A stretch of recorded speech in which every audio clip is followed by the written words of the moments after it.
in agreement with? Well, in reference to Paul's reference to section 16 of the 930, in subsection 7 of the 16, says that despite subsections 3 and 4, the Bank of Ghana may, in cases of emergency or in the public interest, revoke the license of the bank of the specialized deposit-taking institution without notice. I think that this is where LC was coming from. Emphasizing. That in emergency cases, to be fair to her and the Bank of Ghana, I think that in their press conference, they admitted error. They admitted failure of the supervisory. I didn't read it anyway. She even said it. She even said it this morning. She said they are not claiming. I have read and highlighted their statements. I can find that. Then I think that is in reference to what she said, because I heard it very clear this morning. She said they admit that the supervisory division of the BOG did fail in ensuring that they enforce the rules of supervision of these banks. So I think we need to be fair to her.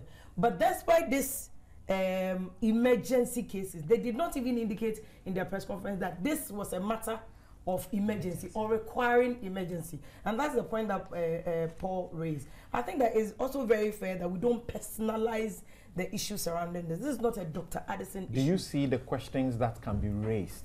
Absolutely. If you seem to claim that in all the situations, it's that of emergency, so you go under 1, 2, 3 of the Act. But even 1, 2, 3, that also will be an indictment on the institution as well. Absolutely. That's why 1, 2, 3, 7 also says that even in emergency cases, as in 16.7, you issue a notice after your emergency revocation has been done.